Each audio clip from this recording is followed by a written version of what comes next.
Just watch. The audio quality on my channel 10 videos from now is going to degrade into something completely indecipherable. I swear, I don't do it on purpose.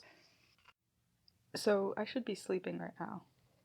I should really be sleeping right now, but it's been almost a year since twewy dropped, which means it's been almost a year since I've played it the first time. And I meant to do a post Neo hype ramble way sooner. Like, way sooner, obviously, like 11 months ago. And I've just been so caught up in everything else twewy related that just. Well, the problem is that my thoughts about Neo twewy are so complicated that it's hard to, like, ramble about them without. It has to be a more structured thing because I need more structure with this game. So I'm gonna sit here and I'm gonna focus on things I liked about Neo. I'm gonna ramble about Neo. Mostly. I'm gonna focus on the things I liked about Neo, as opposed to everything else, because I could probably fill, and I might probably fill, a 2-hour diatribe with that stuff. I'm also gonna avoid, like, rambling about too many, like, questions I have, because nobody understands Neo. It's been nearly a year, nobody really understands Neo or why it happened. So, I'm gonna ramble about things that I understood and liked, mostly. I think probably the first thing I want to talk about is, like, the expectations that I had going into Neo. Or lack of expectations in certain scenarios. Because, for starters, like, the beat thing, the beat reveal, completely threw me. Absolutely threw me. It did not throw many people. At least not people who were like me and following the game and its trailers and theories beforehand. Somehow just, like, completely flew under my radar. The whole, oh, it's not an Eku, it's beat thing that prediction many people had. I didn't see it coming, so I was like, really, when it actually happened. And Beat was such a good addition to this game. Everybody knows Beat was a good addition to this game. He, like, won the freaking best twewy character award last year, beat out Joshua, because of course Neo would put Beat up there as opposed to Joshua, considering, yeah. And his new look, his new design is so good. It, like, and it still feels like really Beat somehow. You know, I talked to people and they're like, they didn't expect the emo hair to work for him so well, and I guess I didn't either, but when you think about it, it's like, a fucking course it did. I mean, like, sure, he was a little more jock before too, but what did you think his hair looked like under that beanie? You know, it was like, my expectation was just that it was like this flat hat, like, emo-ish hair mop, you know, just cut off from right where you could see from under the hat. So I think, like, post Neku, it makes total sense that he would get a hairdo like that, and it just works so well for him. And his voice actor, oh my god, his English voice actor fucking kills it in this. Like, I mean, it Beats older now, so he can, like, play into, like, a deeper voice, and it works so well for his new design too. But it's like, I don't know, I'm just glad that, like, this game has so much more voice acting, and Beats' voice actor gets a chance to shine, because he was always one of the best performances, one of the, like, most talented people, I think, in the entire voice cast. And you can really see it in Dream Drop Distance. So, like, hell yeah, give Beat a bigger role. I was so hyped for that. He's such a good supporting character. He's, like, ground up, like, just best as a supporting character. So when he came in to support the main characters here, it's like, of course that's what he was gonna do. Of course everybody's dynamics just get so much more elevated when he shows up. And of course he remains one of the funniest characters, even though he has good contenders now with Fret and Nagi specifically, I think. So yeah, I was very happy to have been surprised by that. I can't believe I bought that Neku was blonde now. Oh wow, they like, I don't know. I mean, because like he could, you know, I didn't expect necessarily that his hair was natural to begin with. So yeah, maybe he could just dye it another color. Maybe they only had blonde hair dye in Shinjuku. I don't know. But no, they would fucking never do that. There was no way they were gonna change Neku's hairdo. They changed his hairdo a little bit in ways that was also fantastic. Oh my god, Neku's like hairdo change is great because I don't know, it just manages to give just a little bit more like maturity to him, just enough in ways that like you don't get out of like a lot of his like beta designs. I don't know if you might have seen them and stuff. They floated around for a while and then they got deleted and then they got brought back off of like the KH Insider website. But these scans from the art book showing some beta designs for Neku, it's like they had several like really good hairdos for him, right? But it's like none of them made sense as an evolution from Neku's existing hairdo. Most of them were just mostly like too round in like their basic structure that it seems like it would have to be a hairdo for like a younger character, almost like a younger protagonist, and that would not make any sense for Neku. But what they did manage to do was just like make his hair shorter and stuff in certain ways, and then like give him the side swept bangs to show like he doesn't have his hair in his eyes anymore because he's not like being antisocial and not wanting to fucking interface with people. So his hair's like swept out of his eyes now, and it is so good. It just looks so good on him. If it weren't for his jacket sleeves, Neku would have like the perfect redesign, I think. Like, or would you call that a redesign or like an evolutionary design? Well, either way, if it weren't for the jacket sleeves, his would be like perfect, especially considering like the role he plays, or doesn't. The role allegedly he plays in Neo. It's like, because you don't want him to be too flashy, you know? Rindo has a hard enough time standing out as it is. So the progress of his design is like perfect from the protagonist to he was to the supporting character that he should be. So yeah, some really great redesigns. Also Shiki's. It's like, Shiki's is actually one of the most confusing. It's like you'd think by now she would have a different outfit, like whole like basic outfit than she did like 3 years ago. Her outfit is like, its core elements are basically the same.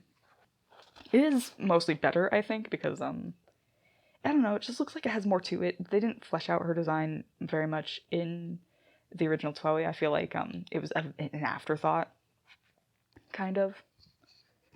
And I like her basic dress like a lot more. It looks like way cozier, even if it seems kind of uncomfortable to wear with leggings. That might just be me thing. It seems like way cozier. And I wasn't much for like the vague, slight palm tree design on her previous outfit. But like aside from that, you'd think that like, you would think that she would get more character evolution in her design. Except of course not, because they never had a chance to show off her design in the first place. It wouldn't feel much like an evolution unless you were like just really, really focused on RG Shiki, like they don't want you to be, I guess, because they never ever promote her original design. That's actually kind of maybe misleading to say. Her original design was airy, so it's like her in-universe real look originally. And that's probably also why they don't really promote it, as her in-universe design is not her original design. It's kind of interesting though to see her like have the with the puzzle piece design on her dress. It brings back the reds and stuff that she had being Aerie, which means that both her and Aerie have this like green red design going on thing, which it's like in another universe that would make them like Femme Komahina, I think. Maybe I'm thinking too much about this. But no, because they have like the inferiority superiority thing going on a little bit, just like a little bit. So like in another universe, Just, like, I mean, think about it. I should think about it, actually. But it makes more sense to me if I think about it more.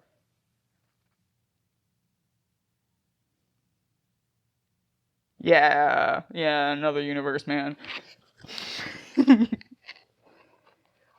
Also, God, I'm so sad we didn't get to see Eri in this game. I know it would be like a lot of work for them to give an evolutionary design to Eri when she's not.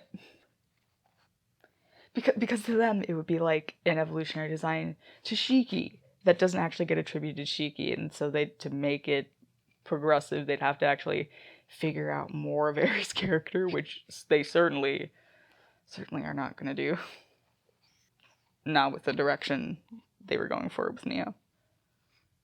But I just don't know. I just really want to know what Eri is doing with her hair now. I say that every time it comes up. If you talk to me, I'll say it like every time it comes up.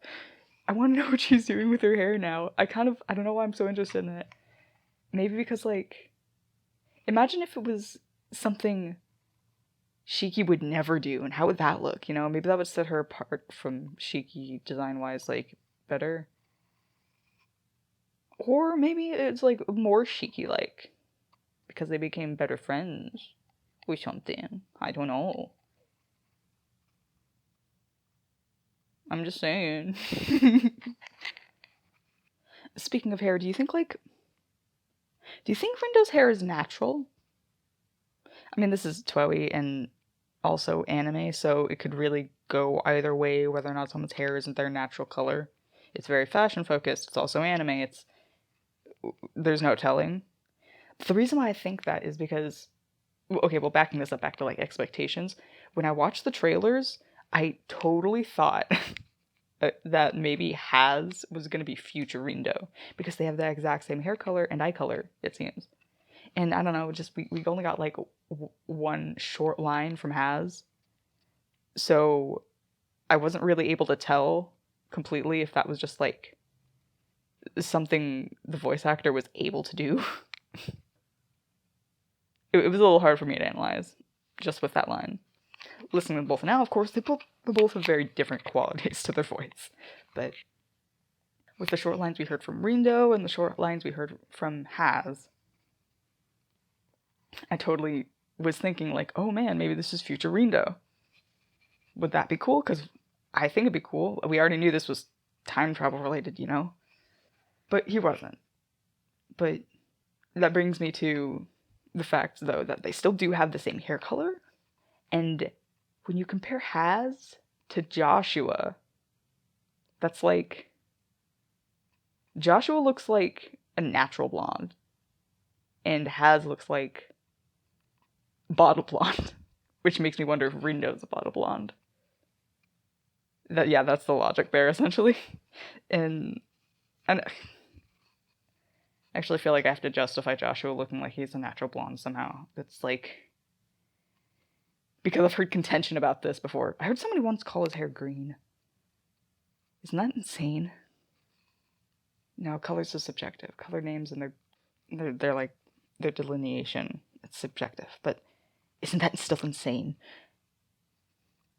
So yeah, Joshua is like a natural blonde. Think like, obviously it's not 1-to-1, but like think about the difference between An Takamaki in P5 and Ryuji in P5. Why did I say An's last name instead of Ryuji? Probably because there's plenty of Ans in the world, and... No, there's plenty of Ryujis, too. I could be talking about a lot of anime with Ryuji. But anyways, the difference between them is, like, we know Ryuji's hair is dyed, and An is, like, actually not entirely Japanese. There's a reason she has natural blonde hair. And it's very much that level of difference. So I just assumed that was the difference between Haz and Joshua's hair there. I feel like there's room here to make twewy copied Persona 5 joke here, but let's all refrain. Let's all just keep it in. This joke has gone on for a long time.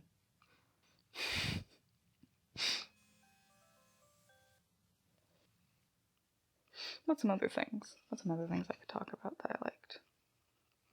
The Has scene where he like shows up and he like talks to a very dismayed Rindo, and Rindo shows him around. That had a really very good atmosphere in like pacing within the game. I don't. It's hard to fit in. No, actually, never mind. I'm not gonna. I'm talking about the things I liked. It had a really good atmosphere.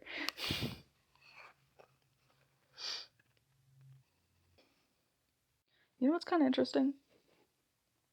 How many of like the traits that Neku's partners, you know, in the previous game had got like thrown into Fret specifically? I mean, I feel like they took various things from various characters from the previous game and like remixed them, explored them more in different colors in Neo. But the ones I recognize the most are all in Fret. You know, the traits I all recognize as kind of being like, oh man, they did this with this previous character and stuff. And it's like, it's all in Fret mostly. Like, Fret got Shiki's fake cheer. Although I guess that means that Nagi got Neku's like disdain for lies and insincerity, but like way more. But it seems because it's like it feels like Fret's the origin point with that problem. Not really, but you know. It feels like Fret got Shiki's fake cheer. And also I guess like her fashion interest, although he tries to like not make it seem like such an interest of his. He got like Beat's humor role and stuff and his like naming convention almost. And then like the kind of like best friend role, even though it's kind of subverted because they're not that good of friends. But it gives you that like expectation that Beat eventually grew into through his journey. And that Fret starts off seeming like, but actually has to still grow into. And then he got like almost Neku's backstory because he had a friend who possibly died in the past, and that caused a lot of his emotional dysfunction, even though he responded completely differently to it. And I feel like the Neku and Fret relation there might like be important since their birthdays are next to each other, but I don't know. And so most of them just like feel like they went into Fret, as far as I can tell. Maybe I could say like Shoka got some of Neku and Joshua's defense mechanisms and their anti-sociability in the way of like she got Joshua's like insincerity and Neku's aggression, maybe. But I'm not entirely sure that's appropriate to say. They explore some similar things in like how the isolation could affect someone in the UG, but I'm not sure if it's enough to really call it a parallel or intentional. Is it weird to say Rindo got Joshua's evasiveness? Because if it is, that's kind of... Okay, I'm not gonna get into that one.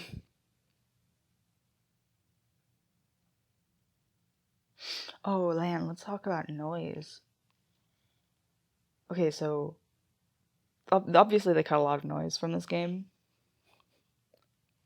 I wrote it out once, or I looked at the wiki page and I like made a chart and looked at all of the noise that they cut out, and it was a lot, but I don't remember where I put that. I don't remember it off the top of my head. So, but it makes me sad because like, oh man, I really liked a lot of those noise, but they probably had really good reasons for it, game design wise. Like with the switch to 3D, some of those just probably, well, with the switch to 3D and the way that they decided to do the camera, they probably couldn't have done much different than they did in that regard. Like imagine the whiplash if they put the kangaroo enemies into this game. Imagine how much more you die. Oh, that would be awful. Oh, I forgot that's like I must have said this before but every time the thought crosses my mind, it just seems even more terrible. And I feel even more like I want a mod of it. Oh, I like the kangaroo enemies though. Oh, that'd be so bad though. They'd have to be something completely different. They couldn't do like their main homing attack anymore at all. They'd have to do something completely different because of how the camera works. I mean, unless like you couldn't lock onto them or they went away when they jumped into the air. But I don't know, that just still sounds like it'd be like way more frustrating in 3D because it's like, oh, well, let me look in the air and stuff. And it's like, no, we give you the thing where it shows on the ground, so where they home in on you and stuff. But like, you can't do anything. It's just like another enemy that you can't do anything when you can't lock onto it anymore.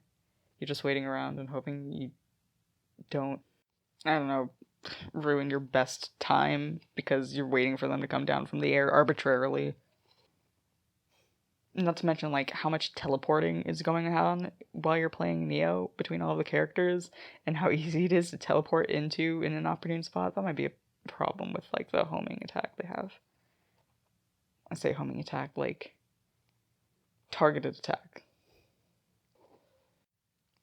So yeah, a lot of the noise changes, probably for the best. Although not all of them. Like, why are there no Canor enemies? Canor? I don't know how to pronounce that and stuff, but like the Canor enemies as opposed to Cantus, there are no Canor enemies in this game. And why? They had a cool thing going on there, like some weird implication because one of them, I believe it's like Canor means song, but Cantus means singing, which is the difference between like a regular noise and people's noise forms. It's like I thought that was to imply like, okay, well this is just a noise, just like a big important one, kinda. And then these noise forms, because they're singing, as implied by the name, it implies a singer, which is like giving autonomy to the noise form, or to the person behind the noise form. And that was cool. So why don't they have any Canors, like, in this game? And they had, like, still, like, musical things going on with them, but like, I'm pretty sure Go-Go Barenge or whatever is, like, both a reference to a type of music and a type of gorilla. And that's pretty clever, but they don't have enough of those. And then they just don't have any Canor type noise. So just like, small little world building thing. Wait, I'm not supposed to be complaining. Okay, here's something cool I realized about some of the noise that do exist in there. Is, like with the plague noise, there's like so like with the big, plague jellyfish noise, unlike with like the big plague frog noise, as far as I could tell, that jellyfish is actually like a reference. Its name is a reference to a real life jellyfish. One that is actually pretty related to its threat in the game too. What's it called? Plague Nemopilema, I think. And it's kind of a really interesting reference. So that seems to be based off of the Nemopilema nomurai, also known as Nomura's jellyfish. Obviously a different Nomura, but I don't put it past them to, like, include really obscure puns like that. And that jellyfish is actually known for its size and for, like, causing fishermen in the area, because I think this is mostly seen around, like, the Japanese Sea and the Japanese Sea. The sea around Japan. Maybe it's just in the general area beyond that, I don't know, but they're known for causing problems for fishermen because of how much they like show up. They show up in like droves and recurrently at like a certain time of the year, and that's really related, I guess, to how just much of a threat it is in game for how many more jellyfish it'll create. So that's kind of interesting. It's pretty cool. I think I'm kind of fond of the jellyfish enemies, just because jellyfish keep looking cool and stuff. Like, I don't know, you can just really go crazy with a jellyfish design. Like Nihilego or Nihilego. I just love that shit, man. You can just make some really crazy but pretty stuff. So rather like Jelly Germanic and stuff. So I'm glad they returned at least. What else did I like? I'm making it seem like this list is like way more exhaustive than it is. There were a lot of things to like, you know, I'm just trying to think of like what's worth highlighting in this dumb freeform ramble video. And something I don't have to like look up to talk about it, because I think that goes against the point of me literally just sitting here on my bed trying to do the same thing that I did last year. You know, I miss La Pan Angelique, but Coney is really good. I think they have better clothes. And they are still rabbit themed, so that's fine. And they have that one, like, oh, what was it called? Like Buttercup or something? I love that fucking pink dress. I'm gonna own that. Give it to me. Also, I'm really glad that Natural Puppy made it back into the game, because I always really loved Natural Puppy. I like a lot of their pins, maybe more than their clothes, in both games. But I don't know, if I had to think of like the most twewy brand and stuff, like the one that felt like really staple, I don't know, for some reason I feel like it's Natural Puppy. Maybe because it kind of creates this like baseline for casual attire in their world. Yeah, probably, you know, when you have the casual attire stuff figured out, it kind of helps with the verisimilitude of the fashion world. To know what like just people wear that's like kind of cute but like not complicated or like making a huge statement the way, you know, our main characters might be designed and what many of the other brands are set out to do. Maybe that's why I think of Natural Puppy that way. Also, it's just like a really cute name that I could actually imagine being an IRL brand. For some reason, it's just really easy to do that. Also, I'm so glad they have Topo Topo now. Like, I don't know, I just needed that flavor in the game, and they really delivered.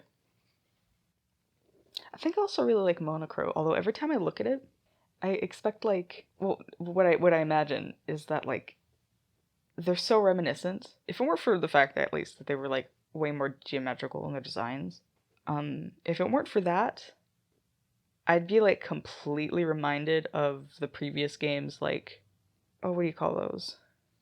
You know the noise pins that you would get from the specific noise at high difficulties? You know, just like the frog pin, the Korhog pin, the Popguin pin. They remind me a lot of that. They could remind me more, but like, I kind of, in my mind, imagine every time Neku pulling out one of his old pins, and then the new gang, the younger gang and the Wicked Twisters, it's just like, oh, I've never seen that monochrome pin before. So I think of that every time. Overall, just a lot of good clothes in this game, and I'm glad to see them in like full art this time. Which is not something they afforded for like the remixes. And that's kind of a shame, right? They just like did the pixel art, but they glossed it up. It's really funny how like after the fact of designing Susukichi, who by the way is the best Reaper in the game, they realized, oh yeah, his favorite brand must be Monochrome. Because the fact that they did not go into designing him that way intentionally is really funny to me. Or that they didn't go into making Monochrome. Like, okay, this will be Susukichi's brand. It's just the fact that they realize afterwards, apparently. That's so funny. And so incredibly likely, honestly, when you're working and designing stuff and making stuff. Also as a team especially, but like generally. That shit happens. But yeah, Suzukichi is the best at least Shinjuku Reaper in the game. He's like, well, mostly his character is the one that makes like the most sense and stuff, and it's the most cohesive. And like when you get the reveal about him, it gives you the most punch. Suzukichi is possibly one of like the best characters in the game, actually. Like his plight dealing with all of the Shiba stuff just like has the most into it. Both just like on an intellectual level and in like story presentation. Which is so not what I was expecting when I was first introduced to this character. I don't know. You see the big beefy guy who thinks in black and white and obviously skips leg day like that, and you meet him, you don't expect this. But I guess maybe I should have. Twewy always had a thing about like making you see under a bit more, making you connect with people that you did not expect to. Just Suzukichi's a dear. Anyways, what else do I want to talk about? Let's see. Oh man, I can't believe I haven't talked about the music yet. They really killed it. Man, like, I mean, of course not all of them are perfect and stuff, but that was the same with the previous game. It's all very, very subjective because a lot of it is like, honestly, pretty experimental music to be putting into a JRPG. But like, basically, I'd say all of the new songs are really good. And most of the comeback songs are really good too. You know, I'm not gonna. Positives, is he? So 3 minutes clapping. The like live version they play in this game, the beginning, I listen to it every time and I'm like, every single time I feel like this guy's starting this song at like gunpoint. It just sounds like that. Like, listen to it, okay? Just listen to it and come back and tell me that doesn't sound like he's being forced at gunpoint to perform this song right now. This isn't a criticism. This is backtracking thing, but do you think there's like a thematic reason why Rindo and Haz look so similar? Like, because not only are they both blonde, they both have brown eyes. And I don't know, in my experience, I mean, okay, my experience is mostly Kingdom Hearts, but like in my experience, that's like really rare for these characters to have brown eyes. One of them is the protagonist. The other one is an otherworldly being. And they both have brown eyes. In a Square game. Designed by Nomura. At least partially. I don't know. Is there something to that? Am I thinking too hard about it?